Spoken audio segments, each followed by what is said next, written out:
So just a few weeks ago on a random Sunday night, a research group by the name of Citrini Research published a 7,000-word blog titled The 2028 Global Intelligence Crisis. This was not a research paper, not an SEC filing. This was a blog post. It was a piece of speculative fiction about how AI might destroy the economy by 2028. And you might think, oh, funny story, until you find out that the next day, the Dow lost $800 billion in value. IBM had its worst single-day drop since the 2000 tech bubble crashed. Software stocks got absolutely crushed. Visa, Mastercard, American Express, all cooked. Hundreds of billions of dollars in market value, gone from a blog post. Not only that, but 2 days later, Jack Dorsey, the founder of Twitter, came out and said his company Block is going to be laying off 40% of its entire workforce because AI can do their jobs now. Jack is a technologist, right? He clearly has a thesis about how he can build the best products, and he thinks that he can do it with fewer people, leaning on tools like Goose. And the stock did not get crushed. That stock went up 24% in after-hours trading. The market quite literally celebrated 4,000 people losing their jobs. So we got to dive into this thing, because if you're a normal person watching this, you're probably wondering, is AI coming for your job next? And honestly, the answer is maybe. But also, if you're a trader and you understand how narratives can take hold in the stock market, this actually provides a lot of good trading opportunities as well. But before we hop into how I traded it, let's break down what this blog post was actually talking about so we can see, is this fact or is it fiction?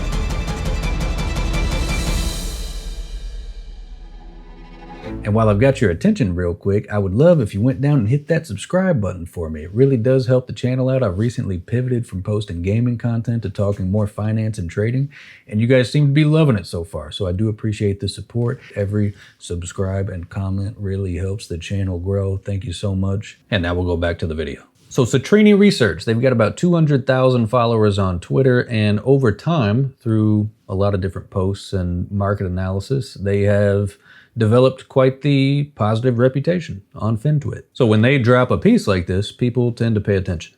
But again, this was not your typical market analysis. This was a fictional memo written from the future, June 2028. Like one of them time capsules. When you're a kid, you do the time capsule and you bury it underground and then you're supposed to dig it up whenever you're older. It's like that, but in reverse. But in their scenario, it's June 2028, unemployment just hit 10.2%. The S&P has fell 38% from the highs, well into a bear market. And this is not because AI failed, it's actually because it succeeded. It succeeded so well that it replaced millions of white-collar workers, and the economy could not absorb the damage.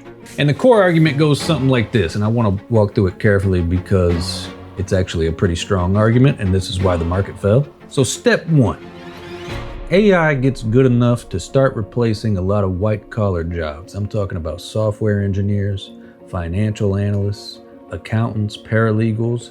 Think anybody that works with information for a living.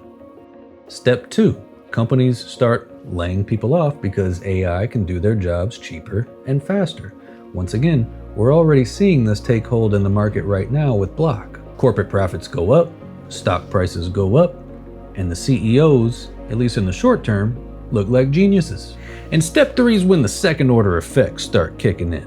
Everybody that got laid off, well, all of a sudden they don't have as much money. That means not a lot of discretionary spending. They're not going out to restaurants or going to the movies or whatever people spend money on. Consumer demand essentially drops. Housing prices eventually, especially in tech-heavy cities like Seattle, Austin, San Francisco, start to fall. And step four is what creates basically a doom loop. Companies see this consumer demand start to drop, so they lay off more workers and replace with AI. And because of that, people have less and less money, and more people have less money, which creates this negative feedback loop, if you will, where AI continues to get better, continues to replace jobs, people have less money, and you have what Citrini called ghost GDP. And I really like that name because it sounds kind of spooky. But it's called ghost GDP because technically the economy would still be producing output. AI would be writing code, they'd be producing data, analyzing documents. GDP on paper would look fine, but all of a sudden, all that money is not flowing through to regular people anymore. So the economy is kind of growing and shrinking at the same time. And honestly, that's a pretty scary concept. I'll give them that. It's kind of spooky. But they didn't just paint this vague doomsday picture. They actually got very specific and started coming after individual companies.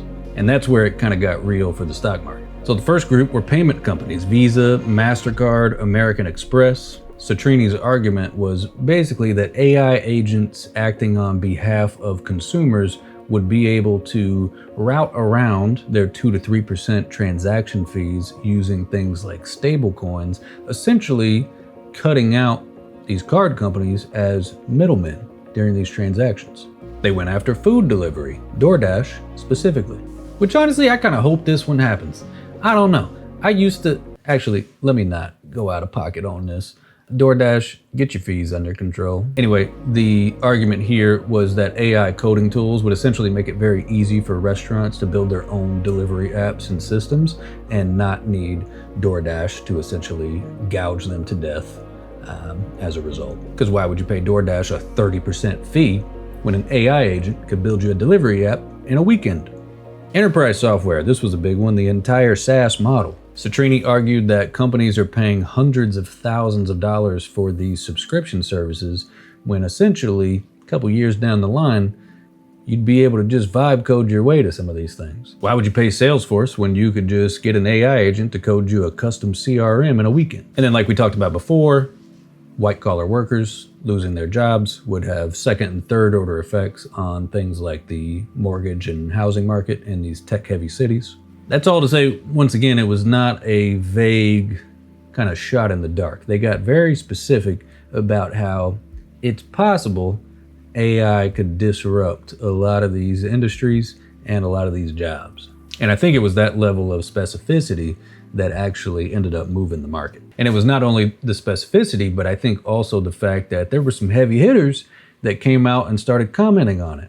In particular, Michael Burry, the guy who predicted the 2008 financial crisis. They made a movie about him. Great movie, by the way. Love him. He came out and quote tweeted the piece and said, "You think I'm bearish?" And to Michael Burry's credit, he has predicted 15 of the last one recession in the United States. I'm just playing, dog. You got way more money than me. I fuck with you. So Monday morning came along and the selling started before the market even opened. IBM dropped 13%, its single worst day since October of 2000. And that honestly wasn't even just because of the blog post. IBM just kind of got hit from both sides because Anthropic came out the same day with a piece that basically said their AI coding tools could modernize COBOL, which is the programming language essentially that IBM's entire business model runs off of.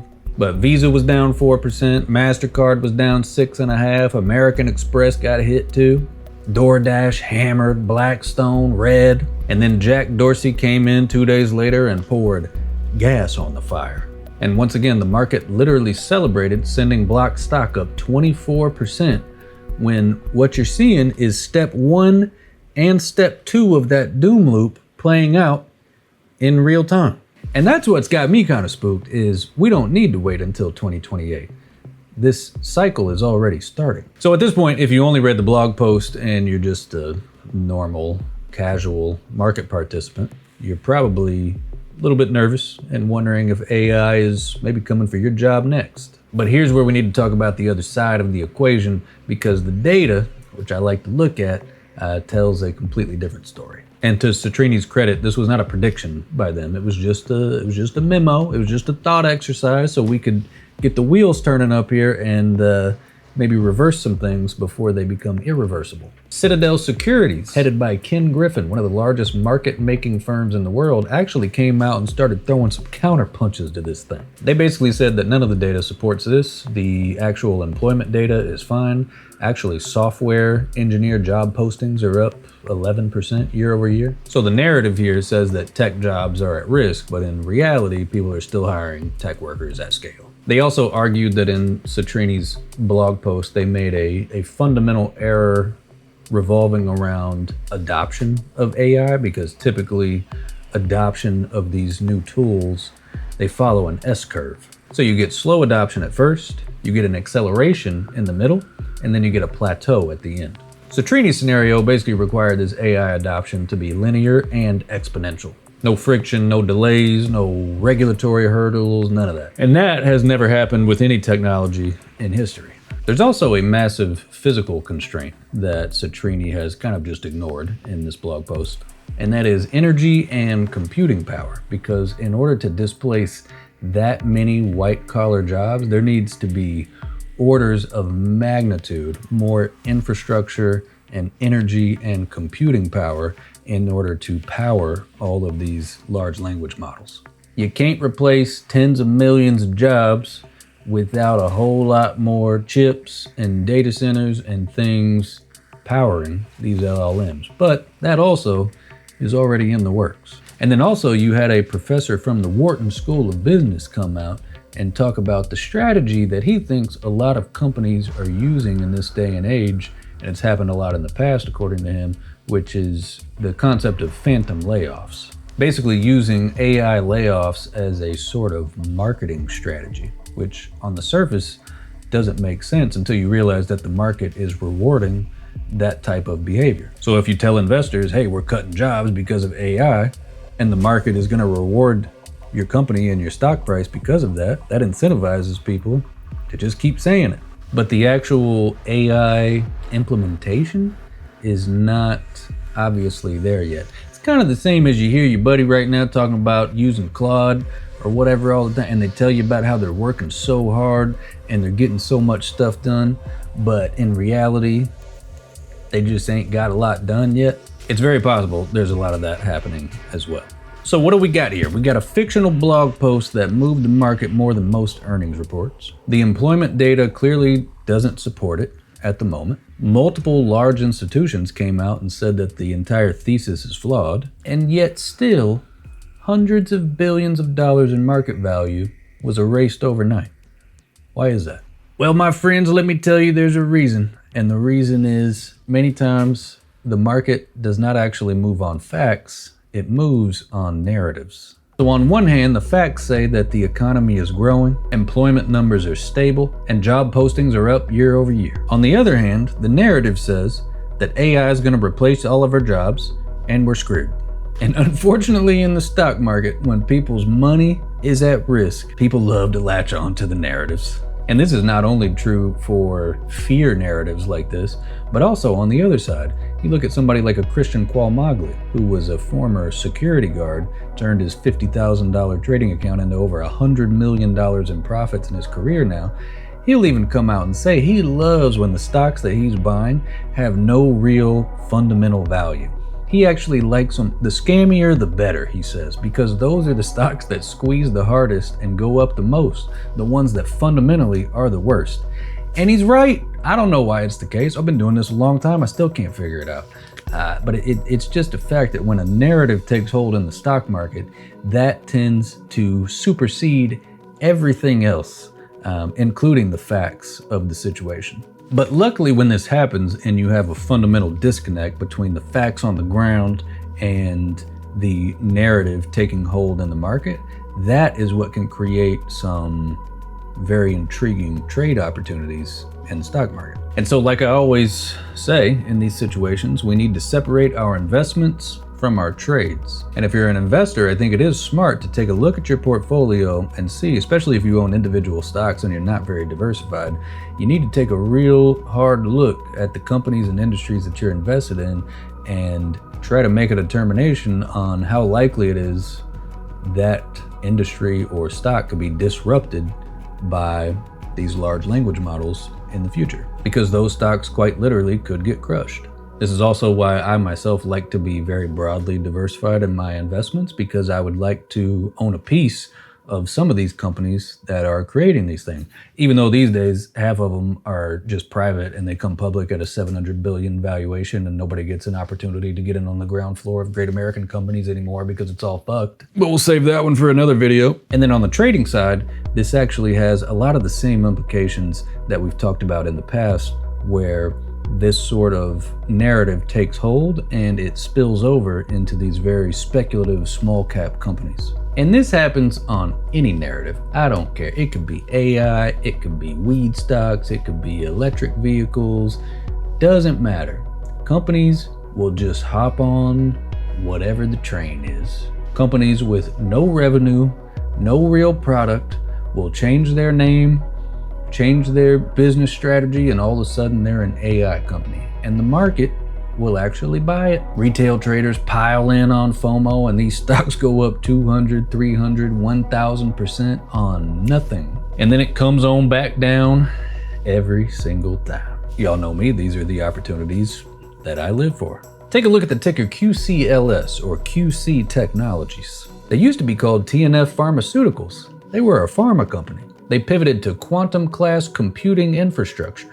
Right now, I think they got about 6 employees. SOUN, Soundhound, had a crazy run, dropped 50% from the highs. Rich Tech Robotics, RR, traded all the way up to $7.43 a share. Now it's all the way back down to $3. And they actually announced a Microsoft AI collaboration, and it still couldn't hold the gains. So just like last week when we were talking about oil stocks and sort of the macro narrative around what's happening with the world right now and military conflicts, the same sort of stuff happens with things like this. These macro narratives around AI take hold, and although the underlying reason is correct, and it should be big, right? AI is going to reshape the world. There's no doubt about that.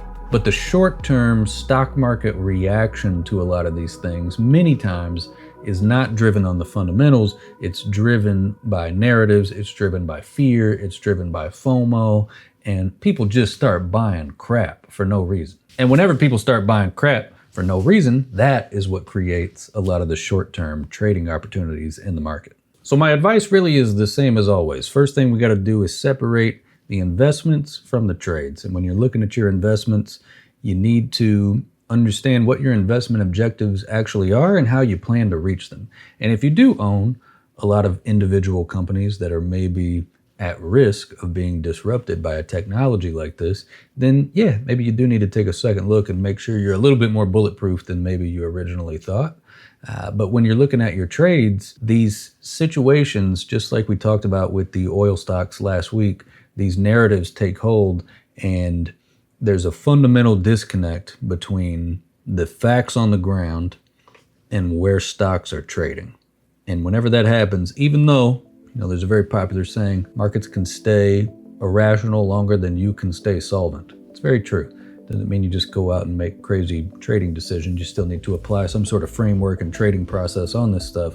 But these situations where people give in to like these knee-jerk reactions and they buy things or sell things based on FOMO or fear or greed, that is where a lot of the good trading opportunities happen. And so I hope we continue to see a lot of this in the future as a trader, because that's how we make a living. So I appreciate y'all tuning into the video and showing love to it. Thank you so much, and I will catch you right back here next time. Peace out, everybody.